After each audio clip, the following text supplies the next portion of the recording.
Vamos orar. Senhor nosso Deus, nosso Pai, mais uma vez, Senhor, nós estamos muito gratos a Ti, Senhor, pelo privilégio que, na Tua graça, Tu nos concedes, de estarmos mais uma vez aqui reunidos em Teu nome, sabendo que Tu estás entre nós e podendo mais uma vez, Senhor, lançar o nosso olhar sobre a Tua santíssima revelação. Permite, Senhor, que mais uma vez, ao revermos a história do Teu povo no passado, a nossa fé possa ser vivificada e nós possamos, Senhor, aprender através do exemplo destes grandes heróis da fé do passado. Senhor, hoje vamos continuar a ver a vida e o trabalho de Martinho Lutero, um grande homem do passado. Senhor, que a nossa fé realmente possa ser estimulada, Senhor, ao vermos o exemplo de grande fé, de grande coragem, de santa ousadia que este homem manifestou. Fica, pois, connosco, tudo isto nós te pedimos e pela fé te agradecemos, em nome de Jesus. Amém. Muito bem, hoje vamos continuar com o capítulo 7 do Grande Conflito. Hoje é a segunda parte, iremos terminar.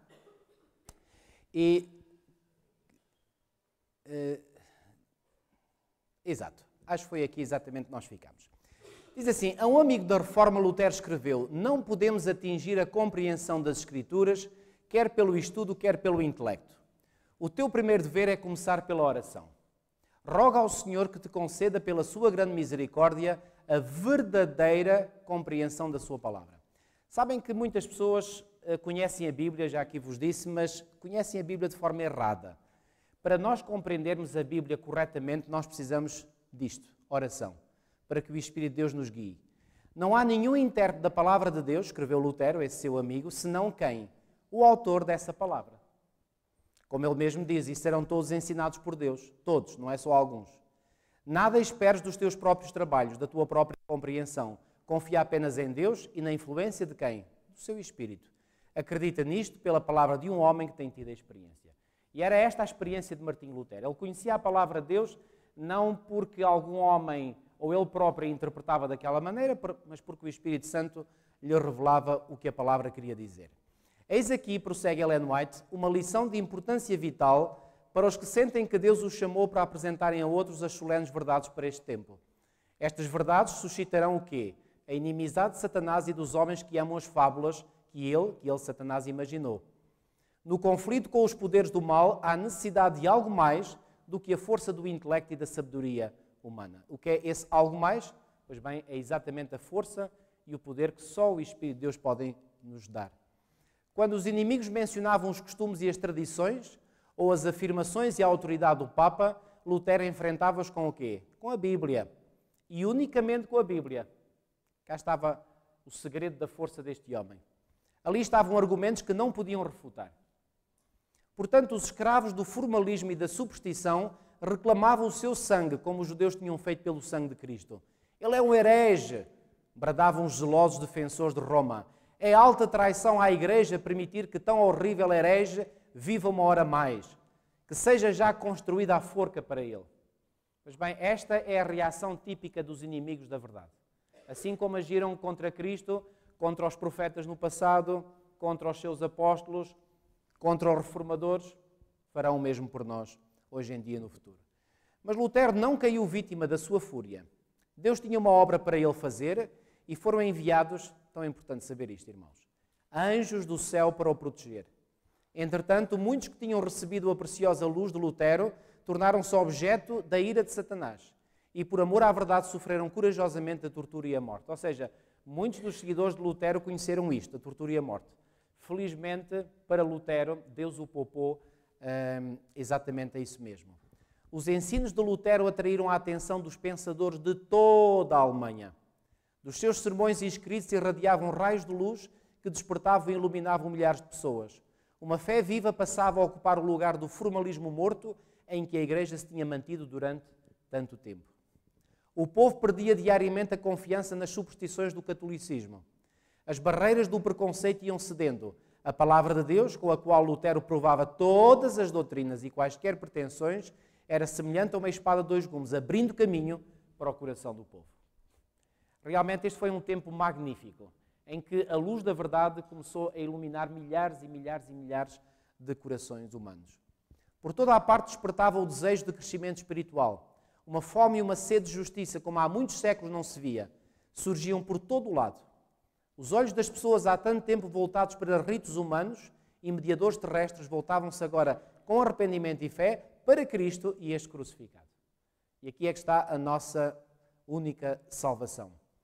Esse interesse generalizado despertou ainda mais os receios das autoridades papais, como é evidente. Lutero foi intimado a comparecer em Roma para responder perante a acusação de heresia. Lembram-se que ele já lá tinha ido e tinha ficado decepcionado com o que viu em Roma. Agora ele foi intimado a ir lá para poder responder perante esta acusação de heresia. E se ele lá tivesse ido, que não foi, desta segunda vez, se ele lá tivesse ido, seguramente de lá já não teria voltado. Mas havia pessoas na Alemanha que estavam do seu lado, que o defendiam, e vamos ver quem foram essas pessoas. A ordem encheu de terror os seus amigos. Sabiam perfeitamente bem o perigo que o ameaçava naquela corrupta cidade, já embriagada com o sangue dos mártires de Jesus. Protestaram contra a sua ida a Roma e requereram que ele fosse interrogado na Alemanha, ou seja, no seu próprio país. Este acordo foi finalmente conseguido, certamente porque os líderes papais viram que da parte do povo da Alemanha havia uma grande firmeza, e designaram um núncio papal para ouvir o caso. Nas instruções comunicadas pelo pontífice a esse legado, foi referido que Lutero já tinha sido declarado como herege. Reparem bem, ele iria ser interrogado pelo núncio papal, no entanto, não era para ver se ele era herege ou não. Herege já ele tinha sido declarado. Agora era tentar fazer o quê? Diz aqui, o núncio foi, portanto, encarregado de o processar e constranger sem demora. Ou seja, era só encontrar a forma legal, entre aspas, de o condenar, nada mais. Se ele permanecesse firme e o legado não conseguisse apoderar-se dele, tinha poderes para o proscrever em todas as partes da Alemanha, banir, amaldiçoar e excomungar todos os que estivessem ligados a ele. Além disso, o Papa orientou o seu legado para que fizesse desaparecer por completo a pestilente heresia. Era assim que Roma via, portanto, as ideias dos reformadores e de Lutero, em particular. E que, excetuando o imperador, excomungasse de qualquer dignidade na Igreja ou no Estado todos os que negligenciassem prender Lutero e os seus adeptos, entregando-os à vingança de Roma. Aqui se vê claramente o verdadeiro espírito do papado. Não se vê nenhum indício de princípios cristãos, ou mesmo de justiça comum em todo o documento. Lutero estava a grande distância de Roma e não tinha tido a oportunidade para fazer o quê? Explicar ou defender a sua atitude. Reparem, neste aspecto, Roma papal nem sequer seguia Roma pagã, porque havia um dos direitos fundamentais consignados no direito romano, era que ninguém poderia ser condenado num tribunal sem que pudesse ter a oportunidade de se defender. Pois bem, não foi o caso com Martinho Lutero. Portanto, longe, ele foi condenado, sem a presença do réu, sem o réu se poder defender, foi simplesmente condenado. No entanto, antes do seu caso ser investigado, era sumariamente declarado herege, cá está. E no mesmo dia exortado, acusado, julgado e condenado. E tudo isto por aquele que se intitulava Santo Pai, a única autoridade suprema, infalível na Igreja ou no Estado. E por falar nisto, sabem que, embora esta ideia já existisse nesta altura, ela só foi tornada dogma na Igreja Católica Romana em 1870, no chamado Concílio Vaticano I. Aí é que foi criado e declarado oficialmente o chamado dogma da infalibilidade papal. Já agora, só esclarecer este dogma. Isto não quer dizer que tudo aquilo que o Papa diga é infalível em situações comuns da vida. Não. Aquilo que o Papa diz é infalível, segundo este dogma, quando ele fala ex cathedra. É uma expressão latina, ex quer dizer a partir de, cátedra, cadeira. Ou seja, quando ele está sentado na cadeira, no trono, ou seja, quando ele fala como soberano ou sumo pontífice, expressão deles, então aí tudo o que ele declara é infalível. Agora, se ele estiver numa conversa na rua com alguém, não quer dizer que aquilo que ele possa dizer seja infalível, mas quando ele faz um pronunciamento oficial, aí é infalível. Bom, esta é a crença católica, que obviamente Lutero e outros reformadores protestantes não aceitaram e obviamente nós não aceitamos igualmente. Nessa ocasião em que Lutero tanto necessitava da simpatia do conselho de um verdadeiro amigo, a providência de Deus enviou Melanchthon a Wittenberg. Lembram-se eu já vos ter falado que Deus coloca lado a lado pessoas que se entreajudam uma à outra. Foi o caso, por exemplo, de João Husse e de Jerónimo de Praga, E agora foi o caso aqui também de Martinho Lutero e Melanchthon. Quem era Melanchthon? Era jovem, embora jovem, modesto e tímido na maneira de ser, o seu discernimento claro, o seu vasto saber e convincente eloquência, combinados com a pureza e a retidão de caráter, conquistaram a admiração e a estima de todos. O brilho dos seus talentos não era maior do que a gentileza das suas maneiras. Ou seja, era um jovem que era tímido, verdade, modesto, mas era um jovem extremamente inteligente e com maneiras, como diz aqui, portanto, com pureza, com retidão de caráter, com gentileza de maneiras. Ou seja, vocês conseguem imaginar, portanto, o perfil psicológico deste jovem. Um jovem inteligente, mas um jovem que era um pouco tímido. Ora, isto foi uma boa combinação com Martinho Lutero, porque Martinho Lutero era alguém que, embora inteligente também, ele era extremamente explosivo na sua personalidade. Lutero era um autêntico vulcão, podemos dizer. E Melanchthon ajudava, digamos, a pôr, como nós dizemos hoje, a pôr água na fervura, no caráter, na personalidade de Martinho Lutero. Por outro lado, o caráter ou a personalidade de Martinho Lutero talvez até fosse um estímulo para Melanchthon, que era mais apagadinho. Estão a ver? Portanto, a combinação era perfeita. E este jovem foi realmente uma grande ajuda para Martinho Lutero. Logo se tornou num fervoroso discípulo do Evangelho, o amigo de maior confiança e um apoio valioso para Lutero. A sua calma, cá está, prudência e exatidão foram um complemento, estão a ver, complemento. Não foi concorrência, foi um complemento. Um complemento à coragem e energia de Lutero. A energia de Lutero era terrível, que levava tudo à frente. A sua cooperação na obra acrescentou força à reforma e foi uma fonte de grande encorajamento para Lutero. Certamente que Lutero muitas vezes terá agradecido a Deus por ter encontrado este jovem, por ele se ter cruzado na vida com este jovem, certamente a providência os colocou juntos. Augsburgo tinha sido o local escolhido para o processo decorrer. Augsburgo é o nome de uma cidade no sul da Alemanha. E o reformador partiu a pé para fazer a viagem. Imaginem, ele já tinha ido a Roma a pé, lembram-se? Agora vai também para Augsburgo. Era assim que a maior parte das viagens eram feitas. Alimentavam sérios temores a seu respeito. Fizeram-se abertamente ameaças de que ele seria preso e assassinado no caminho. O que era uma possibilidade, diga-se de passagem. E por isso os seus amigos pediram-lhe que não se aventurasse. Aqui está uma fotografia da cidade de Augsburgo. Portanto, como vos disse, no sul da Alemanha. Já tive o prazer de estar nesta cidade, e em particular na igreja adventista desta cidade, uma grande e bonita igreja, até com um refeitório muito bonito. Pediram-lhe mesmo que durante algum tempo saísse de Wittenberg e procurasse segurança com os que de bom grado o protegeriam.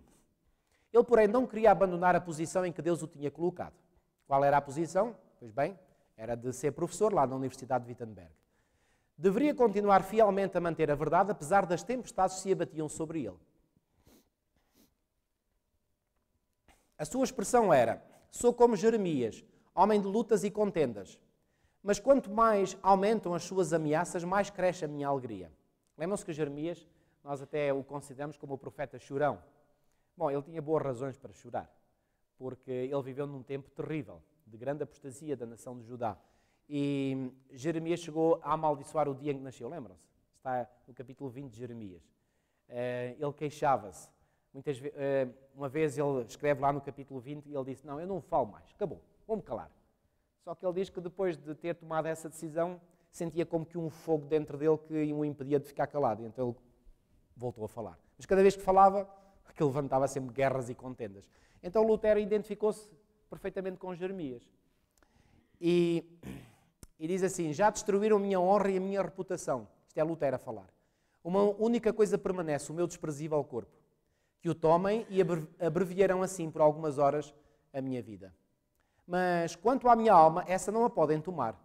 Aquele que deseja proclamar a verdade de Cristo ao mundo deve esperar a morte, quando? A cada momento. É importante termos isto em mente, irmãos. Muito importante termos isto em mente. E quanto ao que ele diz, quanto à minha alma, essa não a podem tomar, lembram-se das palavras de Jesus quando ele disse: não temam aqueles que podem fazer perecer o corpo, mas não podem fazer perecer a alma. Devemos temer a quem? A quem pode fazer perecer tanto a alma como o corpo no inferno. A notícia da chegada de Lutero a Augsburgo deu uma grande satisfação ao legado papal. O perturbador herege, que despertava a atenção do mundo inteiro, parecia, olhem bem, parecia, mas não era verdade, Parecia estar agora em poder de Roma, e o legado decidiu que ele não iria escapar. O reformador não se tinha munido de um salvo-conduto. Também, já vimos no caso de João Husso, que ele também tinha um salvo-conduto, de que é que lhe valeu? Não lhe valeu de nada. Portanto, aqui seria quase igual. Mas mais tarde vamos ver que ele, quando já estava em Augsburgo, tentou ter o tal salvo-conduto. Os seus amigos insistiam para que não aparecesse perante o legado sem esse documento. E eles próprios procuraram consegui-lo do imperador. O núncio tencionava obrigar Lutero, sendo possível, a retratar-se. Isto era sempre o objetivo de Roma. Queria sempre, porque reparem, se um destes reformadores se retratasse, isso era considerado uma extrema vitória para Roma. Portanto, Roma, é verdade, também temos de dizer isto, não estava primariamente interessada em matar estas pessoas, em destruir os reformadores, mas era em que eles se retratassem. Mas, obviamente, se eles eram coerentes com a sua fé, como é que se poderiam retratar? De maneira alguma. E porque não se retratavam, então, não tinham outra alternativa, entre aspas, senão a fogueira ou a morte. Portanto, o núncio tencionava obrigar Lutero, imagina, não é convencer, é obrigar, a retratar-se. Ou, se não o conseguisse, fazer com que fosse levado para Roma para ter a mesma sorte de Hussio de Jerónimo. Qual foi a sorte de Hussio de Jerónimo? Foi a morte, pela fogueira. Por conseguinte, através dos seus agentes, esforçou-se por fazer com que Lutero aparecesse sem o salvo-conduto, confiando na sua misericórdia. Isto o reformador recusou-se firmemente a fazer. Antes de receber o documento que lhe garantia a proteção do imperador, não compareceu na presença do embaixador papal.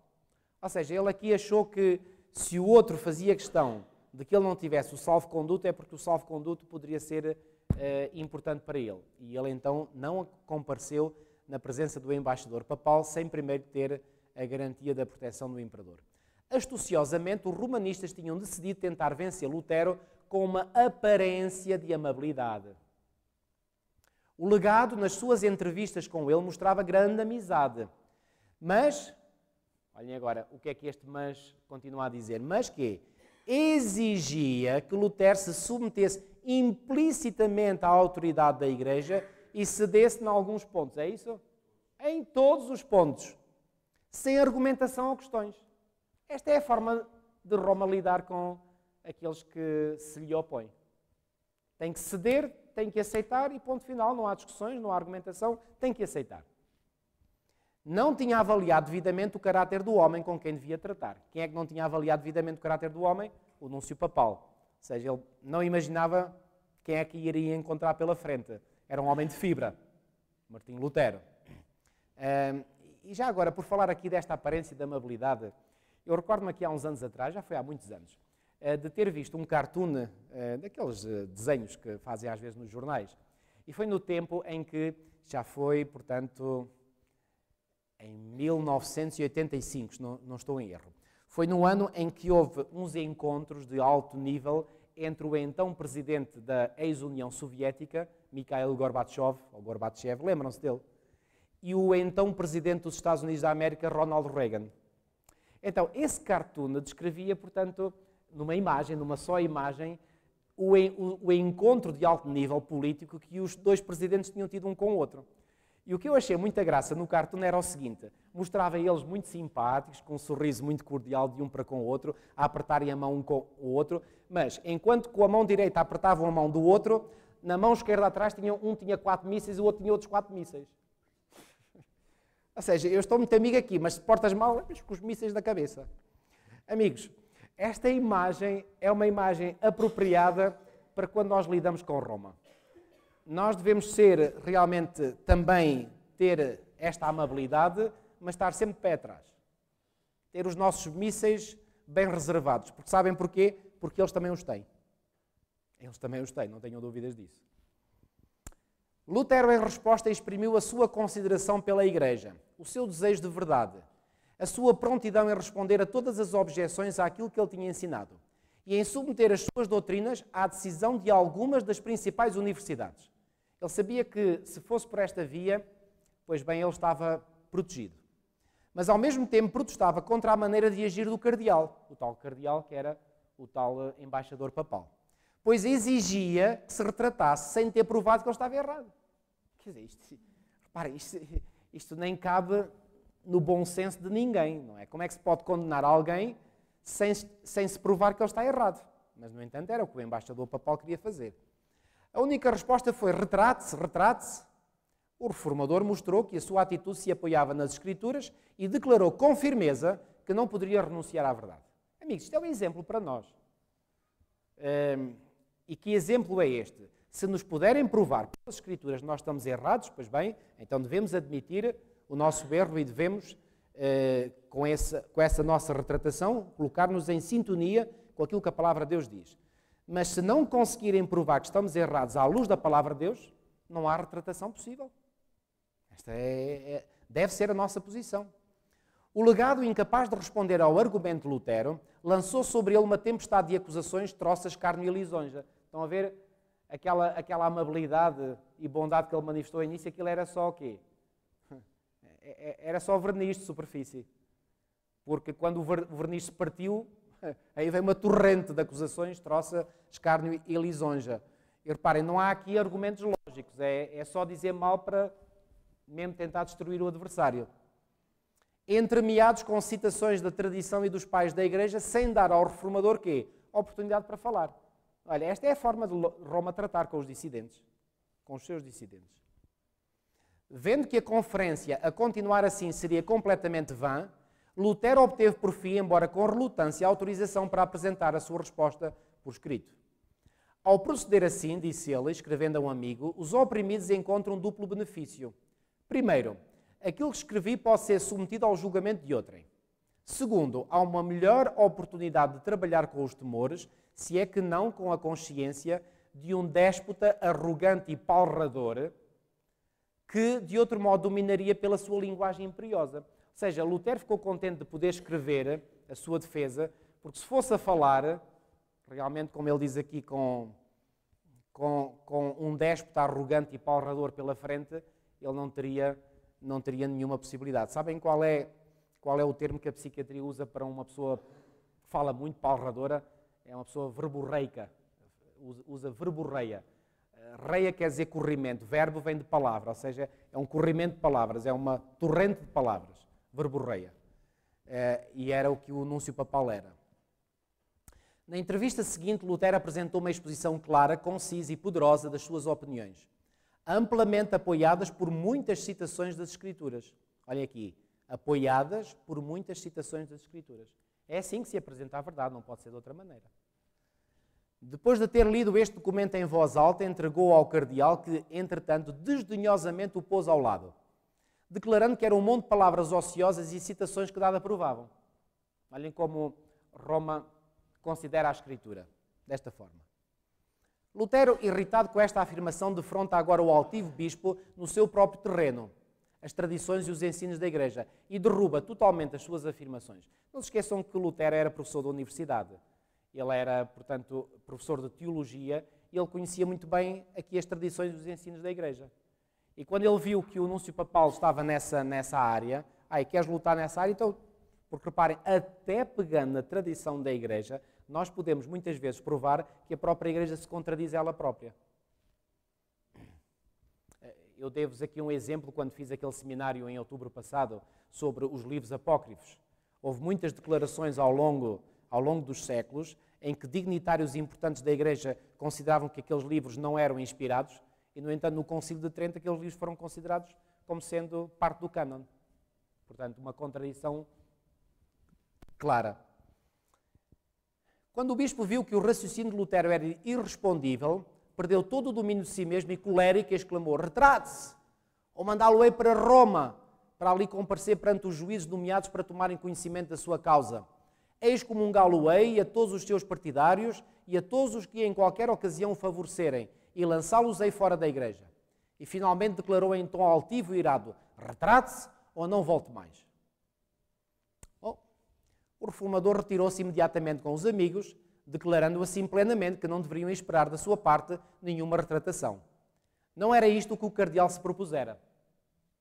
Ele tinha-se gabado de poder forçar Lutero a submeter-se pela violência. Ou seja, isto aqui foi um revés para o núncio papal, porque ele queria que Lutero cedesse. Agora, deixado só com os que o apoiavam, o núncio papal, olhava ora para um, ora para o outro, completamente amargurado pelo inesperado fracasso dos seus planos. E ainda vai acontecer algo pior para o núncio papal. Os esforços de Lutero nesta ocasião não ficaram sem bons resultados. A grande assembleia presente tinha tido a oportunidade de comparar os dois homens. E agora reparem uma coisa, amigos. Leiam bem o que está aqui. A grande assembleia presente tinha tido a oportunidade de comparar os dois homens. Não apenas no conteúdo do que um e o outro diziam, mas sobretudo na forma como apresentavam. Quer dizer, a um vir um homem calmo, tranquilo, cheio de domínio próprio, apresentando não aquilo que ele pensava, mas um conjunto de verdades apoiadas nas Escrituras. A outro vir um homem fora de si, maluco, doido. Quer dizer, qualquer pessoa que nem tenha grande conhecimento de teologia começa logo a ver como é que é um, como é que é o outro, não é? Não é preciso ser muito inteligente. E agora reparem, e julgar por si mesmo o espírito manifestado por eles, bem como a força e a verdade das suas posições. O contraste era notável. E quando as pessoas viram este contraste notável, quer dizer, ficaram convencidas quem é que era o homem certo, mesmo não compreendendo muito de teologia. O reformador simples, humilde, cá está, uma característica importantíssima, firme, permanecia na força de Deus, tendo ao seu lado a verdade. O representante do Papa, importante aos seus próprios olhos, déspota, altivo e sem razão, não tinha um único argumento das Escrituras, exclamando, no entanto, com veemência, retrate-se ou será enviado para Roma para ser castigado. E aquela assembleia, que era constituída por muitas pessoas inteligentes, viu este contraste. Resultado. Embora Lutero se tivesse munido de salvo-conduto, os romanistas conspiravam para o apanhar e prender. Os seus amigos, que agora ainda estavam mais convencidos de que Lutero estava a defender uma causa verdadeira e justa, os seus amigos insistiam que era inútil prolongar a sua permanência, que ele deveria sem demora voltar para Wittenberg e que deveria haver a maior cautela no sentido de ocultar as suas intenções. Ou seja, aconselharam-no, vais sair de Augsburgo e não dizes nada a ninguém, voltas para Wittenberg. Assim ele deixou Augsburgo a cavalo, antes de amanhecer, acompanhado apenas por um guia fornecido pelo magistrado. Imagine, um magistrado a ajudar Lutero a poder escapulir da cidade. Com muito maus pressentimentos, atravessou as ruas escuras e silenciosas da cidade sem ser notado. Inimigos, vigilantes e cruéis, conspiravam para a sua destruição. Escaparia das ciladas que lhe estavam a preparar? Eram momentos de ansiedade e de fervorosas orações. Chegou a uma pequena porta no muro da cidade. Esta foi aberta e com o guia passou por ela sem impedimento. Reparem, eu fico na dúvida, e certamente vocês também têm essa dúvida na mente, quando diz aqui, esta que é a porta no muro da cidade foi aberta. E a pergunta é, como é que a porta se abriu? Não havia portas automáticas na altura, como há hoje. Nós chegamos para entrar numa loja e a porta abre-se automaticamente. Aqui parece que foi a mesma coisa, porta automática. Bom, sabe o que é que isto me faz lembrar? Aquele episódio relatado no livro bíblico de Atos dos Apóstolos, em que Pedro estava preso, e o que é que aconteceu? As portas todas da prisão se abriram de par em par.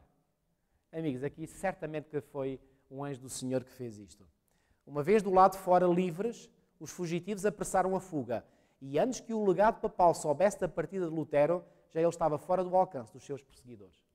Agora vocês podem imaginar que se o núncio papal já não estava feliz por não ter conseguido submeter Lutero à sua vontade, imaginem como é que ele ficou quando soube que Lutero lhe tinha fugido. Olha aqui. Satanás e os seus emissários estavam derrotados. O homem que pensavam estar em seu poder tinha-se escapado como um pássaro da armadilha do caçador. Quando soube da fuga de Lutero, o legado ficou esmagado com a surpresa e a cólera. Ficou passado. Ele esperava receber grande honra pela forma sábia e firme como tinha tratado o perturbador da igreja.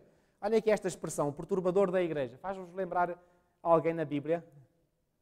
Quem é que foi também designado ou apelidado de perturbador de Israel? Lembram-se? Elias, exatamente.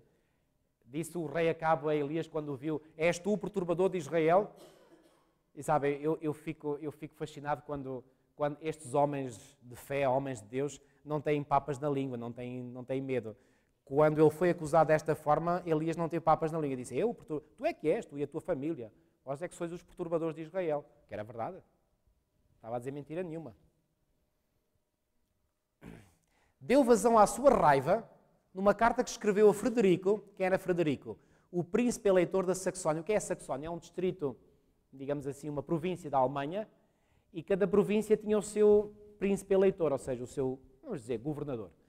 E então esse núncio papal vai escrever uma carta cheia de raiva a Frederico, denunciando amargamente Lutero e exigindo que Frederico enviasse o reformador a Roma ou que o expulsasse da Saxónia.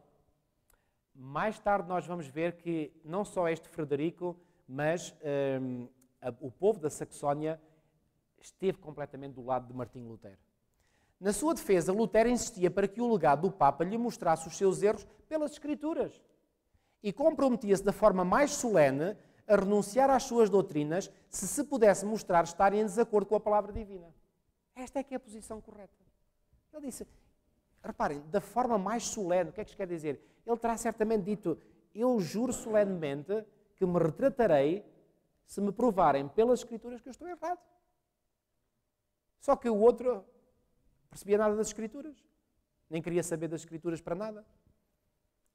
E exprimia a sua gratidão a Deus por ter sido considerado digno de sofrer por uma causa tão santa.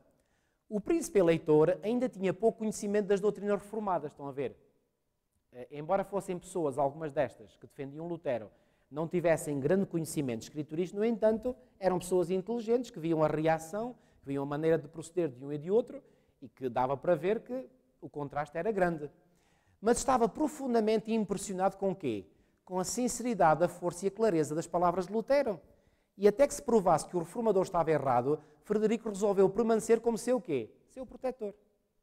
Isto foi uma grande, grande ajuda para Martinho Lutero. Em resposta ao pedido, o legado escreveu. Ele respondeu à carta que o outro lhe tinha enviado. Se o doutor Martinho compareceu perante si em Augsburgo, deveria estar satisfeito. Não esperávamos que se esforçasse por fazer com que ele se retratasse sem o ter convencido dos seus erros. Toma lá que levaste a resposta apropriada. Ou seja, o que é que ele disse? O Dr. Martinho Lutero esteve na sua presença. Você não o conseguiu convencer que ele estava errado. E agora está-me a pedir que eu faça algo contra ele? Homem inteligente. E homem, sobretudo, de coragem.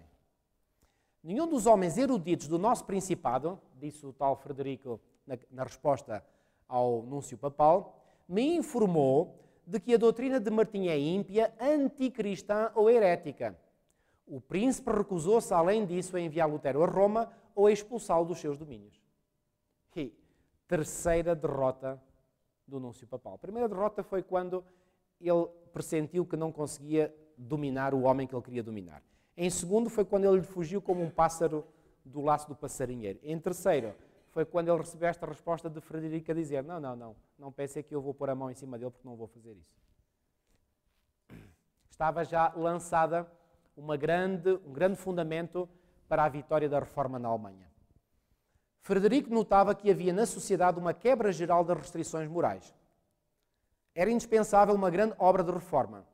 As complicadas e dispendiosas medidas para restringir e punir o crime seriam desnecessárias se os homens apenas reconhecessem e obedecessem à lei de Deus e aos ditames de uma consciência esclarecida. Ou seja, o que é que está aqui a dizer, basicamente? Que a sociedade naquele tempo estava muito mal. Moralmente estava mal. E o que é que estava a acontecer? O príncipe via que Lutero trabalhava para conseguir este objetivo, ou seja, o objetivo de reformar a sociedade, e secretamente alegrava-se por estar a fazer sentir na Igreja uma melhor influência. Ou seja, isto eram coisas que eram vistas. E então, por essa razão, muitos colocaram-se ao lado de Martinho Lutero, porque viam que era um homem sincero, era um homem que estava a trabalhar para o bem da Igreja, para o bem da comunidade, ao passo que da parte dos outros só via reações completamente aberrantes e de tudo menos de homens que se dizem de Deus. Via também que, como professor na universidade, Lutero tinha tido um êxito extraordinário. Tinha-se passado um ano apenas desde que o reformador afixara as teses na Igreja do Castelo, ou seja, por aqui podemos ver em que ano é que estamos, ano 1518, faz agora precisamente este ano 500 anos. E, no entanto, já havia uma grande baixa no número de peregrinos que visitavam a Igreja na festa de Todos os Santos. Ou seja, já havia essa grande baixa, porquê? Porque as pessoas, muitas, já estavam a ficar esclarecidas e, portanto, em vez de irem lá à Igreja só para adorar aquelas relíquias todas, agora iam, mas sabem com que objetivo? Olha aqui. Roma tinha sido privada de adoradores e de ofertas, mas o seu lugar tinha sido preenchido por outra classe que agora vinha a Wittenberg, não como peregrinos para adorar as suas relíquias, mas como quê? Estudantes para encher as suas salas de estudo. Vinham aprender mais. Os escritos de Lutero suscitavam por toda a parte um novo interesse nas Sagradas Escrituras. Não só de todos os recantos da Alemanha, mas também de outros países, vinham estudantes para a Universidade de Wittenberg. Havia jovens que, quando avistavam Wittenberg pela primeira vez, erguiam as mãos ao céu e louvavam a Deus por ter feito com que desta cidade, atenção, uma cidade pequenina, eu estive lá em 2011, aquilo pode-se dizer que é uma vila, dos nossos moldes. Imagina, há 500 anos atrás, o tamanho daquela vila. Portanto, coisa pequenina. Erguiam as mãos ao céu e louvavam a Deus por ter feito com que desta cidade a luz da verdade resplandecesse como de Sião, nos tempos antigos. Sião era o local onde estava o templo, em Jerusalém, e dali se espalhasse mesmo aos mais distantes países. Lutero ainda não estava totalmente convertido dos erros do catolicismo, ou seja, ainda havia alguns erros que estavam na sua mente. Eu lembro quando em 2011 organizei aquela excursão por estes países que tiveram um grande impacto na reforma protestante. No final, os irmãos ofereceram-me um texto com as 95 teses. Eu mostrei-vos aqui, de Martinho Lutero. Eu vou-vos dizer claramente, acho que já vos disse isto, mas vou repetir. Quando eu li aquilo, eu fiquei surpreso. E fiquei, de certo modo, assim com... Claro, imediatamente essa minha surpresa se transformou numa compreensão. Aquilo que Martinho Lutero escreveu para o seu tempo, no seu tempo, aquilo foi uma autêntica revolução. Foi uma bomba atómica. Porque os erros, a ignorância eram tão grandes, tão grandes, tão grandes, que aqueles raios de luz escritos naquelas 95 teses, aquilo foi fantástico. Agora, aquelas 95 teses analisadas à luz daquilo que nós conhecemos hoje, aquilo quase parece nada. Estão a ver? Lutero ainda não estava totalmente convertido dos erros do catolicismo, mas quando comparava as Santas Escrituras com os decretos e as constituições papais, ficava espantado. Estou a ler, escreveu ele, os decretos dos pontífices, e não sei se o Papa é o próprio anticristo ou o seu apóstolo. De tal maneira, Cristo neles é falsamente representado e crucificado. Olhem que aqui, Lutero, para chegar ao ponto de fazer uma afirmação destas, repare, isto é uma afirmação de peso. E não se pode fazer uma afirmação destas assim, sem mais nem menos. Pois bem, eu acredito que quando Lutero chegou aqui, pois bem, já foi depois de muita investigação, já foi depois de muita descoberta da verdade bíblica, já foi depois de muita confrontação. E reparem, eu não sei, ele só tinha uma dúvida, não sei se o Papa é o próprio anticristo ou o apóstolo desse anticristo. No entanto, Lutero, nessa ocasião, era ainda adepto da Igreja de Roma, imaginem. E não pensava que alguma vez se separaria da sua comunhão. Eu gostaria de fazer aqui um parênteses para dizer, reparem, amigos, hoje, nos nossos dias, pode haver pessoas também que sejam ainda adeptos da Igreja de Roma e nem sequer lhes passa pela mente que alguma vez se irão separar da sua comunhão. No entanto, isso não quer dizer que essas pessoas não sejam sinceras e que, a seu tempo, elas irão sair de lá. Assim como Martinho Lutero veio a sair, pessoas sinceras que hoje pertencem à comunhão católica ou romana, a seu tempo, irão sair de lá. Irão sair de lá porquê? Porque não há outra solução. Porque Roma não muda. Roma não vai mudar as suas doutrinas. As doutrinas papais, as doutrinas de Roma são as mesmas que eram há 500 anos atrás. Não mudou nada. Mas isso posso-vos garantir. E, portanto, o que acontece é que muitas pessoas não têm plena consciência de quão corrupta a Igreja Romana é nas suas doutrinas, nos seus dogmas. Os escritos e doutrinas do Reformador espalhavam-se por todas as nações da cristandade. A obra chegou à Suíça e à Holanda. Exemplares dos seus escritos entraram em França e Espanha. Eu gostava que aqui também constasse o nome de Portugal. Só que Portugal não chegou cá. Posso dizer que de todos os países da Europa, Portugal terá sido o país que ficou mais às escuras. A luz estava a brilhar em grande número de países da Europa. Em Portugal, as luzinhas estavam todas apagadas. E sabem, isso mais uma vez me leva a pensar naquelas palavras de Jesus: os primeiros serão os últimos e os últimos serão os primeiros. Portugal foi o último país a receber a luz da verdade. Será talvez, digo eu, tenho esta convicção já há muitos anos, o primeiro a reavivar-se no tempo do fim. Eu acredito que Portugal vai ser um país de onde vai irradiar muita luz. E Deus vai trabalhar a partir deste pequeno país para irradiar a luz da verdade nestes últimos dias, não só para a Europa, mas para o resto do mundo. Mas o tempo dirá se eu estou certo ou errado. Na Inglaterra, os seus ensinos eram recebidos como palavras de vida. A verdade também se estendeu à Bélgica e à Itália. Reparem, quer a Itália, quer a Espanha, países fortemente católicos. Portugal não chegou. Milhares de pessoas começavam a despertar do torpor mortal para a alegria e a esperança de uma vida de fé.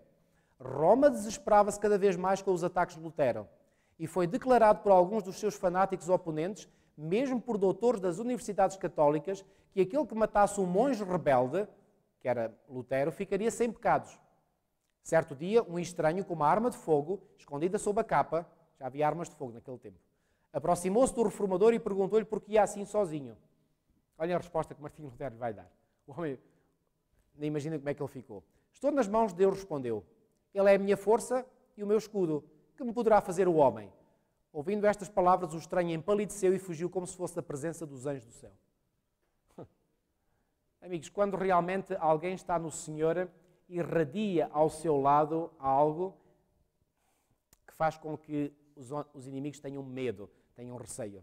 Porque sabe o que é que eles ficam com medo? Ficam com medo da presença dos anjos de Deus.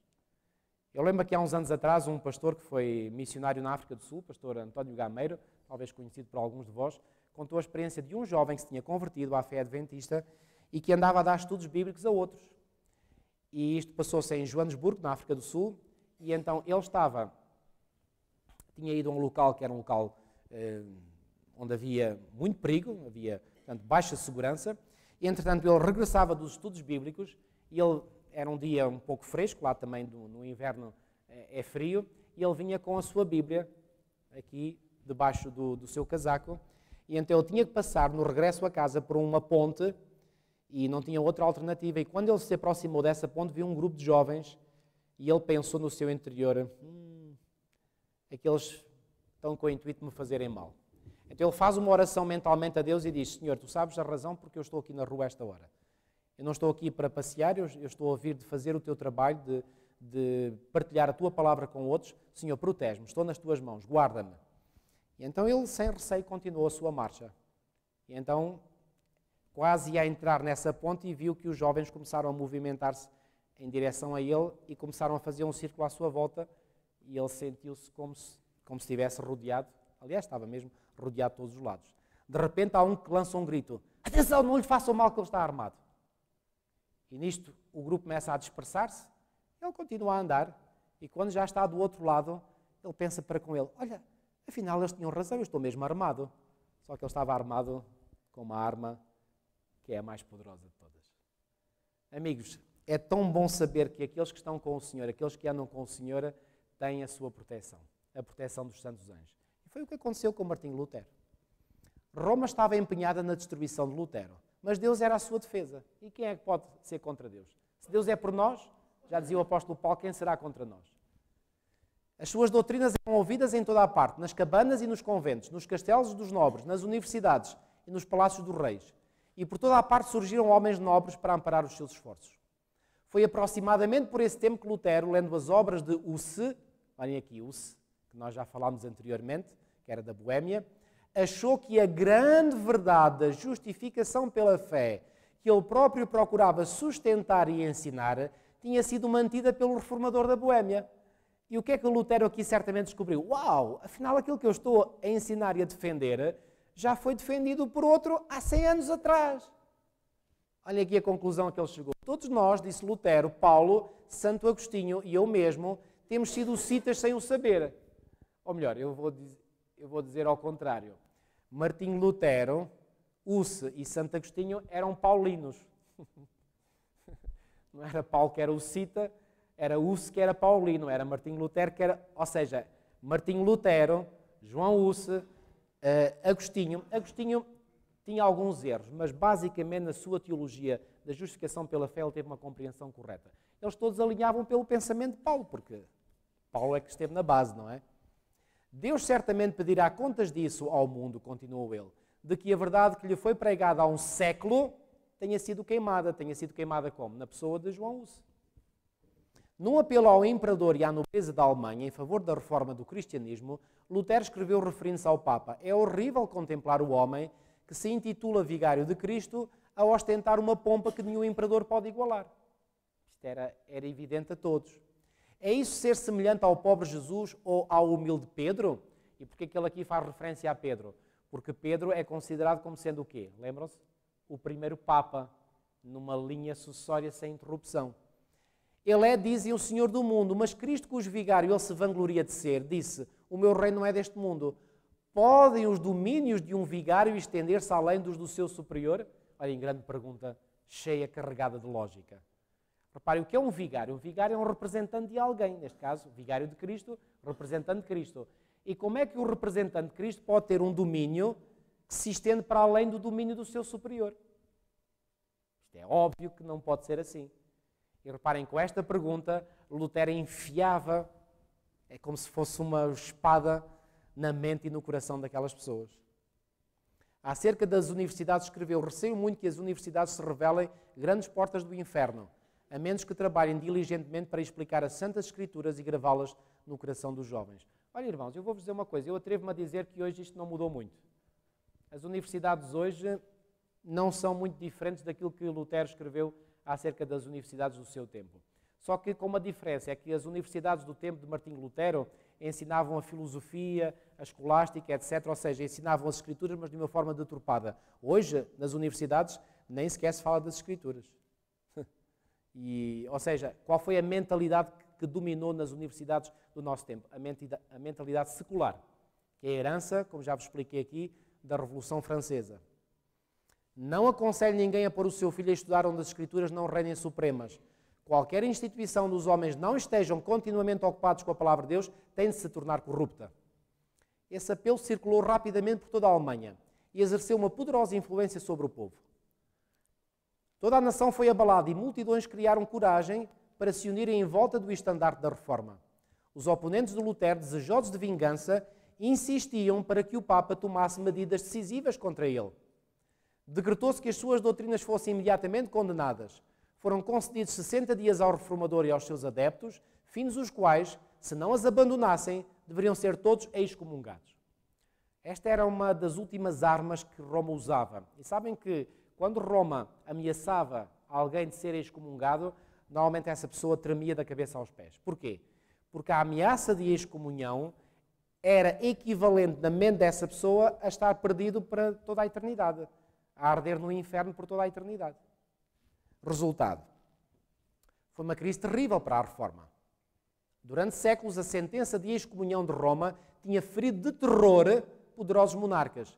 Tinham sido fortes impérios de desgraça e desolação. Aqueles sobre quem caía esta condenação eram universalmente olhados com espanto e horror.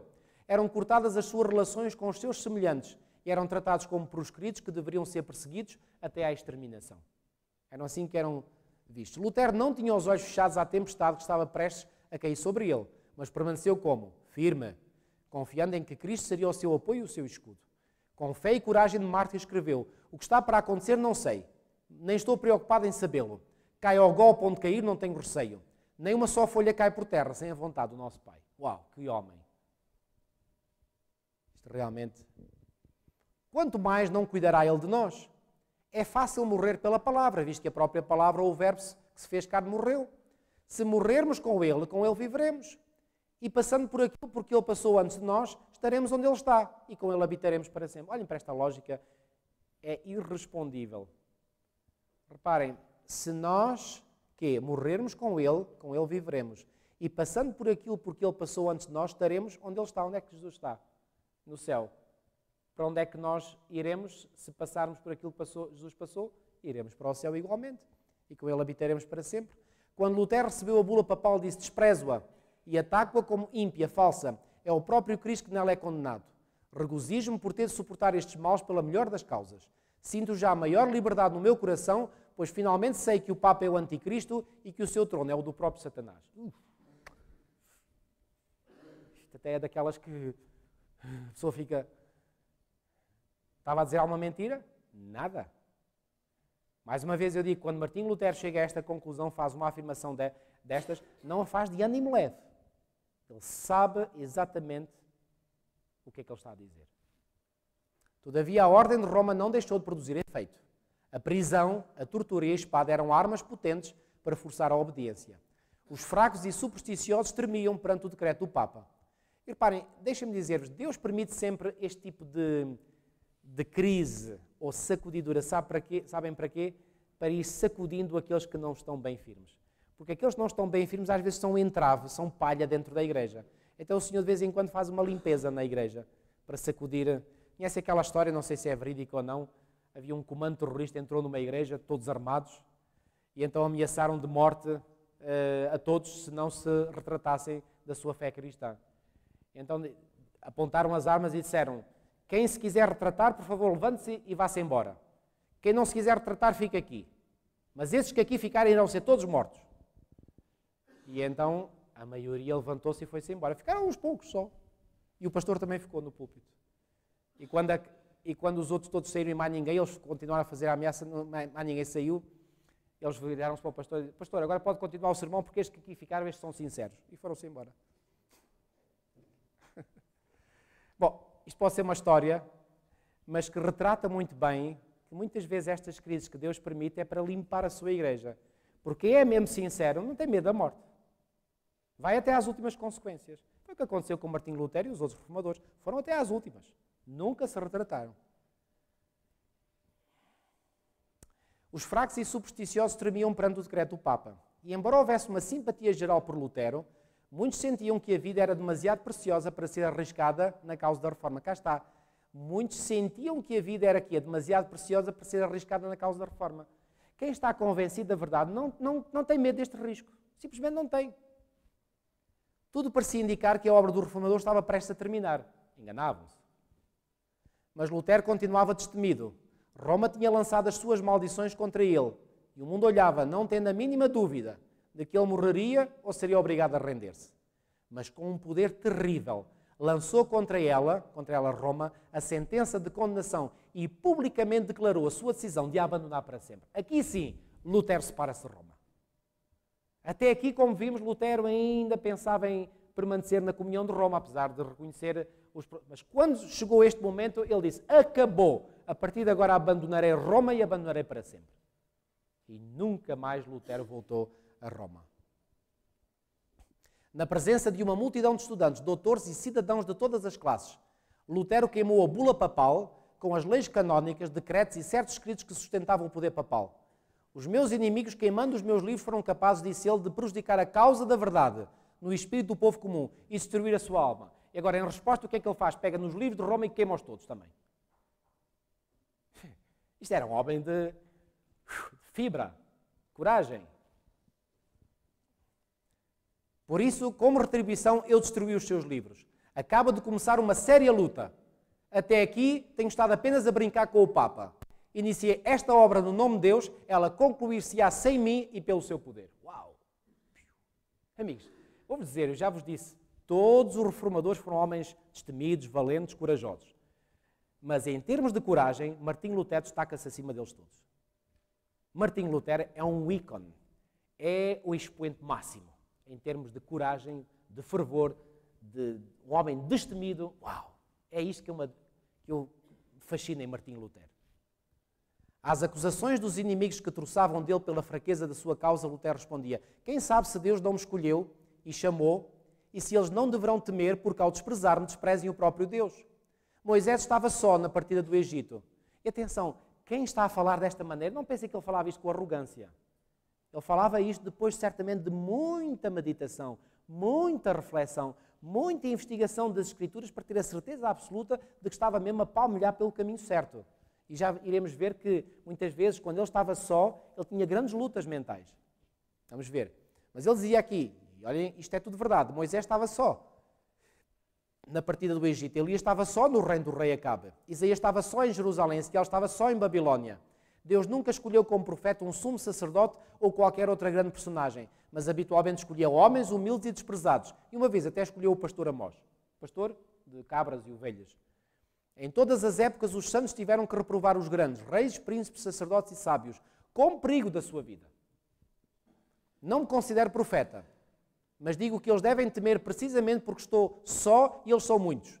E uma coisa tenho a certeza, que a palavra de Deus está comigo e não com eles. Uau! E aqui ele não estava a ser arrogante, ele estava a dizer uma verdade em que ele queria de todo o coração. Entretanto, olhem aqui, não foi sem uma terrível luta consigo mesmo que Lutero se decidiu uma separação definitiva da Igreja. Foi aproximadamente por esse tempo que escreveu: sinto cada vez mais como é difícil pôr de parte os escrúpulos que absorvemos da meninice. E isto é um facto, irmãos. Muitos de nós viemos, antes da nossa conversão, nós viemos de um background, pode ter sido católico, pode ter sido o ateísmo. Olha, no meu caso, eu nunca conheci a Igreja Católica, porque quando eu nasci, já tive o privilégio de nascer num lar onde os meus pais eram ambos adventistas, mas infelizmente caí nas malhas da filosofia humana, da psicologia, e bebi aquilo como se fosse aquilo a mais pura verdade. Finalmente, para descobrir que afinal aquilo era um conjunto de erros satânicos, e eu vou-vos dizer, o que eu lutei, o que eu sofri, quantas lutas mentais, quantos jejuns tive de passar para me ver livre desse esquema mental. Terrível. Aqueles que passaram pelo espiritismo, aqueles que passaram, estou agora a dar estudos bíblicos a uma senhora que viveu no Reiki e todas essas chamadas medicinas alternativas, isso é terrível. Isso é terrível. E, portanto, quando a pessoa conhece, pela graça de Deus, a sua verdade, não é com ausência de luta que a pessoa se vê livre desses esquemas que o inimigo colocou na nossa mente. Portanto, Lutero não foi exceção. Ele viveu esta luta. Causou muito sofrimento. Embora tivesse as Escrituras ao meu lado, o justificar perante mim mesmo que ousaria assumir uma atitude contra o Papa e tê-lo na conta de Anticristo. Senti-me extremamente perturbado. Ou seja, ele não chegou aqui de ânimo leve, como eu já tinha dito. Quantas vezes não fiz a mim mesmo com amargura a pergunta que era tão frequente nos lábios dos adeptos do Papa: só tu és sábio? Poderão todos os demais estar errados? Como será se, afinal de contas, és tu que estás errado e estás a envolver no teu erro tantas almas que por isso serão eternamente condenadas? Isto pesava na mente de Martim Lutero. Mas o que é que isto mostra, esta luta? Que ele era um homem sincero, que ele levava isto a sério. E certamente ele se interrogou muitas vezes diante de Deus: Senhor, será que eu estou errado? Mas Deus vinha vez após vez confirmar através da sua palavra que ele estava certo. Era deste modo que eu lutava comigo mesmo e com Satanás. Até que Cristo, pela sua própria, cá está Cristo, mas através de quê? Pela sua própria infalível palavra, me fortaleceu o coração contra estas dúvidas. O Papa tinha ameaçado Lutero de excomunhão se ele não se retratasse, e a ameaça agora tinha-se cumprido. Apareceu uma nova bula, declarando a separação final do reformador da Igreja de Roma, denunciando como amaldiçoado o céu, incluindo na mesma condenação a todos os que aceitassem as suas doutrinas. Tinha-se entrado completamente na grande contenda. E esta grande contenda chegou praticamente até aos nossos dias. A oposição, agora conclui Ellen White, desta história da vida de Lutero, a oposição é a parte que cabe aos que Deus utiliza para apresentar verdades especialmente aplicáveis ao seu tempo. Havia uma verdade presente no tempo de Lutero. Qual é esta verdade presente? É de que somos justificados pela fé unicamente em Cristo. Esta foi a grande verdade presente, apresentada pelos reformadores e por Martinho Lutero em particular. A verdade de especial importância naquela altura. Há uma verdade presente para a Igreja hoje. E eu pergunto, qual é a verdade presente para a Igreja hoje? Quem é que me quer resumir em poucas palavras qual é essa verdade presente? Certo? Salvação pela graça, está incluído. Mas nós usamos uma expressão que é as mensagens dos 3 anjos. Porquê? Porque nas mensagens dos 3 anjos está a salvação pela graça, é o Evangelho eterno, está o juízo, está a reforma da saúde, está o abandonarmos Babilónia, e Babilónia corresponde a todos os sistemas de filosofia humanas. Não é apenas o catolicismo, é todos os sistemas de filosofia humana, ou de criação humana. Portanto, abandonar tudo isso. Quando diz, por exemplo, adorai aquele que fez os céus, a terra, o mar e as fontes das águas, uma referência a quê? Ao memorial da criação, ao sábado, à lei de Deus. Essa é a verdade presente para os nossos dias. Aquele que faz todas as coisas segundo o conselho da sua vontade tem colocado homens em várias circunstâncias. Estamos mesmo a acabar, irmãos. Entregando-lhes deveres peculiares para os tempos em que vivem e para as condições sob as quais são postos. Se apreciassem a luz que lhes foi dada, colocar-se-iam diante deles perspectivas mais amplas da verdade. Esta, porém, não é desejada hoje. Esta aqui, esta é a verdade. não é desejada hoje pela maioria, mais do que o foi pelos romanistas que se opunham a Lutero. É preciso que tenhamos isto bem inculcado na nossa mente. A verdade hoje não é popular, nunca foi. E nunca foi porquê? Porque a maioria das pessoas, infelizmente, está do lado de Satanás. E como Satanás é mentiroso e pai da mentira, eles gostam mais da mentira do que gostam da verdade. Há hoje, a mesma disposição que no passado para aceitar o quê? Teorias e tradições de homens em vez da palavra de Deus. Não mudou nada. Nada, nada, nada. Por isso é que Salomão, aquilo que ele escreveu há 3.000 anos atrás, continua válido hoje. Não há nada de novo debaixo do sol. Os que apresentam a verdade para este tempo não devem esperar ser mais bem recebidos do que o foram os primeiros reformadores. O grande conflito entre a verdade e o erro, entre Cristo e Satanás, há de aumentar em quê? Intensidade até ao final da história deste mundo. Estamos à espera que agora possa ser melhor? Não se deixem iludir, irmãos. Disse Jesus aos seus discípulos: se o mundo vos tem ódio, fiquem sabendo que me odiou primeiro a mim. Se pertencesse ao mundo, ele havia de gostar de vocês como filhos. Mas como foram escolhidos por mim, o mundo tem-vos ódio, porque já não pertence ao mundo. Claro. Por isso é que não devemos estar preocupados em receber as boas vistas do mundo, das pessoas lá de fora. Se nós recebemos louvores dos lá de fora, é mau sinal. Jesus disse em Lucas 6:26, ai de vós, olha, os ais de Jesus é para serem tomados em consideração. Ai de vós, quando todos disserem bem de vós, porque assim procederam os vossos pais para com quem? Os falsos profetas. É sério, irmãos.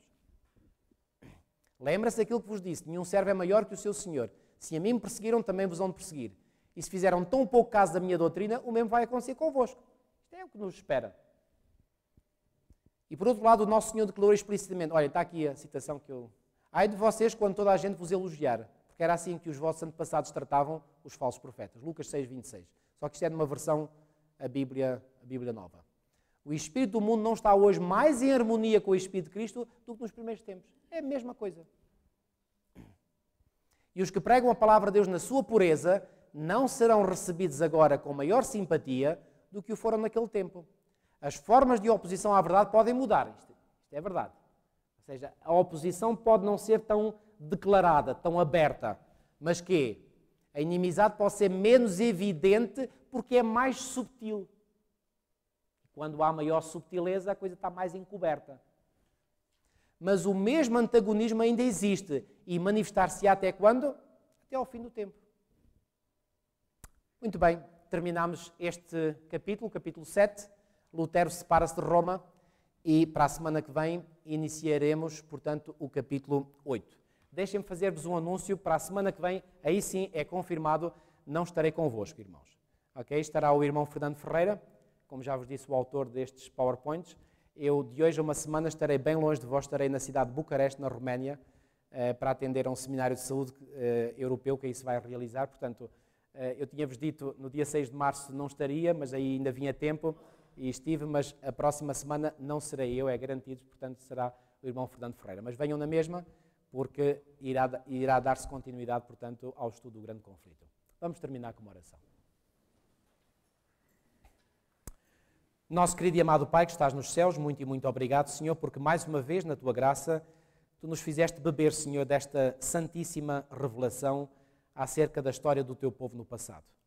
Muito obrigado, Senhor, porque através desta conclusão Tu nos ensinas que hoje o mundo não tem mais amor pela verdade do que tinha no tempo do Lutero. Ajuda-nos a compreender, Senhor, que se queremos ser fiéis a Ti e à Tua verdade, nós teremos que, inevitavelmente, encontrar oposição. Mas ajuda-nos, Senhor, a não desanimarmos. Ajuda-nos, Senhor, a permanecermos firmes na verdade. E quanto maior for essa oposição, que isso nos possa dar ensejo, não de desanimar, mas de nos firmarmos ainda mais nessa mesma verdade. Fortalece, Senhor, a fé e a coragem a cada um de nós. Não nos deixes cair em tentação, Senhor, mas livra-nos de todo o mal, pois Teu é o reino, o poder e a glória para sempre. Leva-nos agora em bem aos nossos lares, dá-nos uma boa noite de repouso e descanso e a continuação de uma boa semana. Te pedimos tudo e te agradecemos em nome de Jesus. Amém.